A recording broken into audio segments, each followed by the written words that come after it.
Thomas Jefferson. You all know him? Yes, he's one of my favorite people, actually. I close out my book with a soliloquy from Thomas Jefferson. I actually end my book with it. Because Thomas Jefferson made a statement. Here's a man highly regarded in the United States. I mean, there are more statues of him than probably anybody. And he made a statement towards the end of his life. He says, "Indeed, I tremble for my country when I consider that God is just and that his justice cannot sleep forever." You see, it haunted him to his grave. Because Thomas Jefferson knew. He knew what would happen. Matter of fact, he predicted exactly what we're dealing with today, what happened between people of African descent and those of European descent. Predicted it. He was a bright man. How do you reconcile behaving in such a barbaric way? Well, let's see what he said. He said blacks smelled bad and were physically unattractive. Well, this was inconsistent with his behavior. Because, you know, he fathered slaves, Sally Hemings. So it didn't smell that bad, huh? Now, here's a more important one. He said we required less sleep. Now, that one's more interesting to me. Why would he need to? What dissonance was he feeling that he would need to believe that blacks required less sleep? Why? What did he do? You know, he owned slaves. So what do you think? How hard do you think he worked them? What was a work day for a slave? Sunrise to sunset. But do you have any empirical evidence, George? Can you prove that? Because you know, if you can't write it, you know, count it and measure it, it didn't happen in European culture. Is that correct? Got to count it and measure it. How many of you have measurable objectives?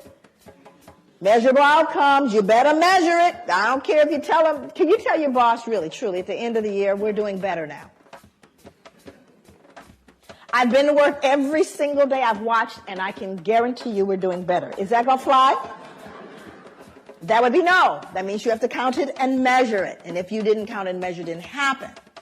So when you start looking at the notion of requiring less sleep, that's an interesting thing, because I have to believe if I work you that hard.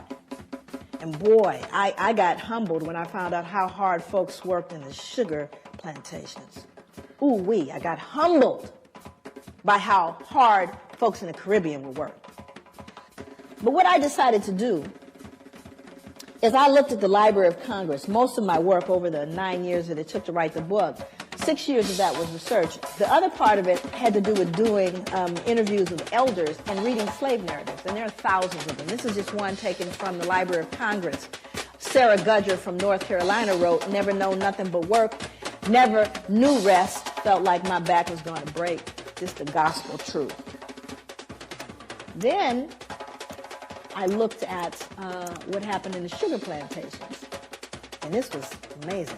One final set of grim numbers underlines the way slaves on sugar plantations like Codrington, was a plantation in Barbados, were systematically worked to an early death. When slavery ended in the United States, slaves imported over the centuries had grown to a population of nearly 4 million. When it ended in the British West Indies, total slave imports of well over 2 million left a surviving slave population of only about 670,000. More than twice as many slaves were shipped to the island of Jamaica alone than all 13 North American colonies combined. The Caribbean was a slaughterhouse. In fact, the reason why there was more importation of slaves to these plantations is because they died so frequently. They were treated so badly, ate so poorly, that females never reached their menstrual cycles. They never actually started their menstrual cycles, so they couldn't reproduce, you see. And so many of them died, they had to import more. That's how treacherous was, you lazy black folks that you are. Isn't that ironic, though? What's so ironic is black people run from the shame of feeling like they're perceived as lazy. I mean, I live with that so much that when I would go to hotels, I would leave it cleaner. Because your mother, everybody's mother taught you, leave it cleaner than you found it. So black folks are so hypersensitive, I was cleaning up the hotel room. Because I wouldn't want anyone to think I'm dirty, right? Now, other people in the audience that are of color, how much harder did your parents tell you you had to work to get to even? How much harder? You had to work twice as hard. Now, how come I knew that about you? How come I knew that? Think about it. And yet, at the same time, white people think we're lazy, you see? But we're so hypersensitive because of the shame, right? And then our ancestors will work to death. To death. Recently, they unearthed the slave cemetery. They unearthed actually a slave cemetery in New York City. It's on Wall Street, by the way, in the shadow of the bull. Unearthed a slave cemetery, and they still to this day they're struggling. They recently, have done a lot in terms of commemoration. I went to it took me everything to get to it. They had it blocked off so you couldn't get to it, but because they didn't want to deal with it. You can't just bulldoze a cemetery. So here in all these skyscrapers in the middle of it is this little cemetery, and there's slaves in that cemetery. More important than that was what the bones told us, because now you got CSI. Hell, I can go in there and tell you what's going on now. So with the CSI thing, now they've discovered a little bit about the bones. And to me, the most phenomenal thing about the bones is what they told us about those people and how they live. Majority of the people in there were children, infants and children, high mortality, infant mortality rate. They even know what they died of. Died of malnutrition and starvation, because they could tell by the rotting of the teeth and the jawline. So even though they most likely grew food, they weren't allowed to eat it. And then they found something even more peculiar that speaks to this idea of why he believed we required less sleep. They would show a large frame man, and they would find an injury where the muscle actually detached itself from the bone as a result of exertion and not injury. Stay with me.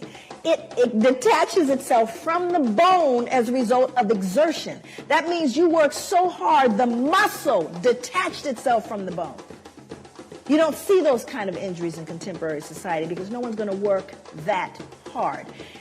Unless, of course, you have a gun trained on you from sunrise to sunset. So we do have empirical evidence of how hard folks work. Then he went on to say that we were dumb, cowardly, and incapable of feeling grief. Why would Thomas Jefferson need to believe that? Why would he need to believe we didn't feel grief? What was he doing, do you think, that produced cognitive dissonance? You were killing people. Not only were you killing people, beating them, you were selling them, yes? Selling mothers away from their children and husbands away from wives. And surely they don't feel it.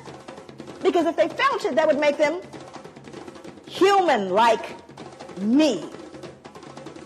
So I simply say, and you see, it's not even so much that he said it, but he was an important person. If Joe Nobody said it, but he said it. So what do you think the rest of the folks, uneducated laborers, believed? Well, they don't feel grief, After all, Thomas Jefferson says they don't. So he becomes a critical person in making those statements. But you see, it was all to relieve and to settle the conscience that he died with. But these become very important as you see how these things move forward.